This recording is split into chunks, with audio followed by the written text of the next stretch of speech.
তো আমরা এই ডায়মন্ড হারবার থেকে বেরোচ্ছি, অনেকটাই লেট হয়ে গেল। বাট তোমাদের তো বললাম যে এত কুয়াশা ভিডিও বানাতেই পারিনি। মানে ভিডিও বানাতে পারিনি বলতে ব্লগ করতেই পারিনি, ক্যামেরা ফ্যামেরা মোবাইল ফোবাইল সব। দেখো এদিকে লুক, এই ডায়মন্ড হারবার থেকে বেরোচ্ছি, দেখো অসাম লাগছে জায়গাটা, দেখো তোমরা, অসাম অসাম। প্রকৃতির একটা আলাদা মজা আছে। আমার ভাইয়েরা বলছিল যে ডায়মন্ড হারবার ঢুকবে না, উৎসি রোড দিয়ে ওরা এ করে দেবে, কিন্তু মানে ওদিক দিয়ে বেরিয়ে যাবে সিধে। কিন্তু আমি বললাম চ ডায়মন্ড হারবার চ, ভালো লাগবে। বাট মিডিলের কিছু রাস্তা একদম ব্লক করতে পারিনি, কারণ এত কুয়াশা হয়েছে, মনে হচ্ছে বৃষ্টি পড়ার মতো পুরো। ভেবেছি ভাই বৃষ্টি পড়ছে কি হচ্ছে। এখন আমরা ওই বেরোই, দেখা যাক। দেখাচ্ছে তো 1 ঘন্টা 56 মিনিট। ক্যামেরাটা আমার অফ করতেই ভুলে গেছি। ক্যামেরা তো ভিজেছে বাদিরাও, ক্যামেরা অফ করতে ভুলে গেছি। আর যার জন্য ক্যামেরার একটা ব্যাটারি যেটা লাগানো ছিল সেটা পুরো ডাউন হয়ে গেছে। আবার সেকেন্ড ব্যাটারিটা লাগালাম। রাস্তা কিন্তু খুব মাখন এদিকের, কিন্তু স্পিড লিমিট 40। এটা কেন আমি জানি না। বাসগুলো, লরি, অটো, এদের কোনো স্পিড লিমিট নেই, শুধু বাইকের জন্য স্পিড লিমিট রয়েছে। আমি কেন বুঝতে পারলাম না। এদিকে লোকাল যারা রয়েছে তারা 3জন 4জন বিনা হেলমেটে যাচ্ছে। বকখালি 78 কিলোমিটার। এখানে তো শুনেছি প্রচুর পুলিশের এ থাকে স্পিড লিমিটের জন্য, এমনিও প্রচুর ধরপাকড় রয়েছে নাকি এখানে পুলিশের। তো আপাতত দেখতে পাইনি। NH-12 ধরে তো যাচ্ছি, দেখা যাক কোথায় মামুদের সাথে দেখা হয়। ভালো লাগছে বেশ ওয়েদারটা তো, কিন্তু এখন গরম পড়ে গেছে। খুব একটা বেশি ঠান্ডা আমাদের একদমই লাগেনি, বাট কুয়াশাটা প্রচুর ছিল।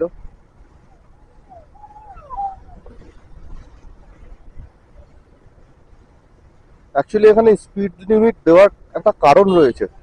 কারণ হচ্ছে যে এখানে দেখো একটাই লেন, দুটো দুদিক দিয়ে গাড়ি আসছে, সেই জন্য স্পিড লিমিটটা করেছে, কারণ রাস্তাটা বেশি চওড়া না। কুলপি 13 কিলোমিটার।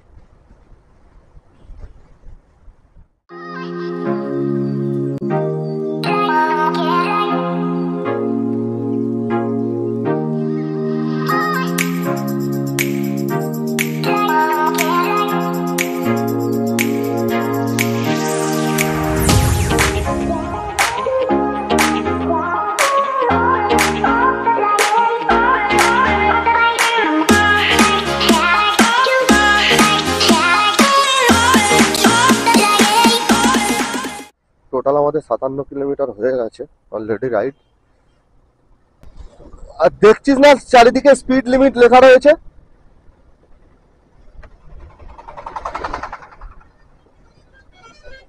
না না ফালতু এই রাস্তায় না অনেক, আমার একটা ভাই বলছে একটু ট্রেনে চলো, আমি বলছি ফালতু স্পিড লিমিট করা রয়েছে, ঝুট মুট। আর এদিকে পুলিশের কেস দেয়।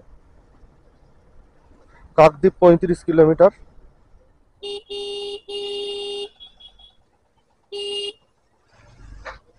কিরম কুত্তার বাচ্চা ভাব।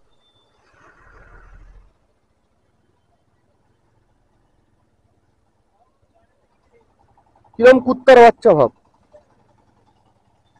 আমি কিন্তু বেরিয়ে যেতাম, আমি বেরিয়ে যেতাম।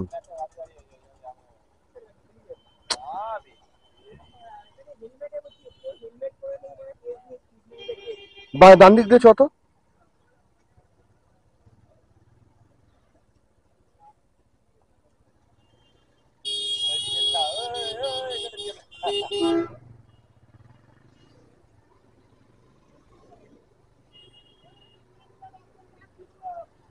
পাগলা নাকি তুমি? তো তোমরা বলো যে আমার এটা বেলিয়াগাছি চলে এসেছি, উচিত কি অনুচিত। কারণ আমি রুলস এ করেই চলি, টুলস ব্রেক করি না। আচ্ছা, এই বেলগাছিয়া থেকে 60 কিলোমিটার পার আওয়ার দেখালো।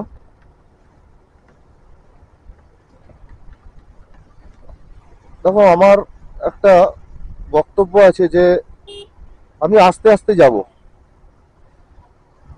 কন্টিনিউয়াস যাব। আমার দরকার নেই আমি 8 ঘন্টা পরে পৌঁছবো। অনেক রাইডাররা চ্যালেঞ্জ করে বকখালি 72 কিলোমিটার, কুলপি 9 কিলোমিটার এখান থেকে। সাইড সিনারি গুলো দেখতে পাবো তোমরা, সলিড। প্রকৃতির সাথে একটা কানেকশন আছে এই জায়গাটায়, প্রকৃতির সাথে একটা কানেকশন রয়েছে।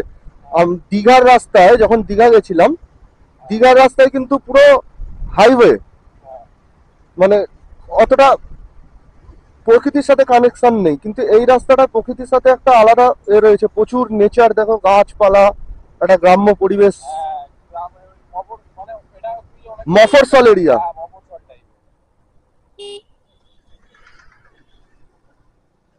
কিস্তি মারার মতোই তো কাজ করলে আমরা কিরম বেরিয়ে যেতাম বলতো।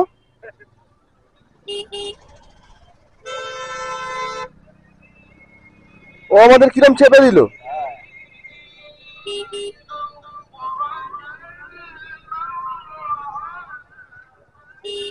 ও দেখছে পাশে, ভক করে। হ্যাঁ, আরে চলো না কাকা।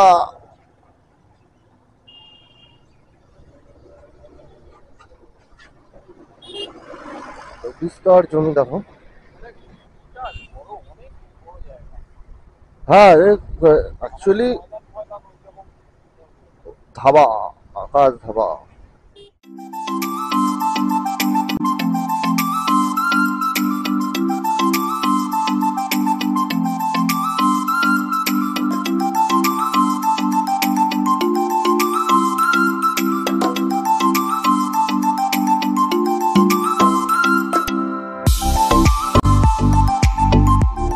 কোনো পেট্রোল পাম্প দেখতে পেলাম না, কিন্তু আমার ওই ভাইটা যে চালাচ্ছে, আরেকজন রাইড করছে, সে বলছে পেট্রোল পাম্প দেখেছে অনেকগুলো।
কুলপি আর বেশিক্ষণ বাকি নেই, আই থিঙ্ক 5-6 কিলোমিটার মতো হবে হয়তো।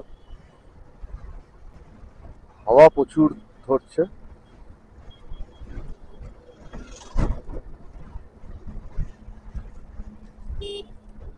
প্রচুর পরিমাণে হাওয়া। কুলপি 4 কিলোমিটার দেখাচ্ছে কুলপি এখানে। না, এই লরিটাকে ওভারটেক না করতে পারলে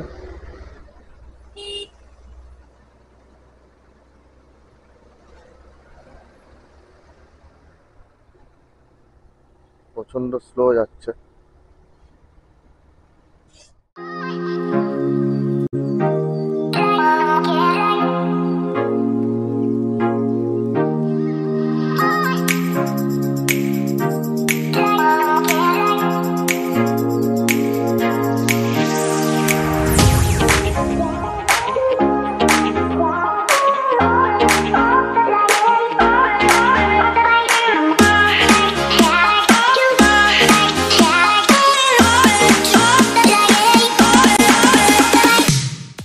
এই পুলিশ দাঁড়িয়ে রয়েছে, একদম আস্তে করে দেবো।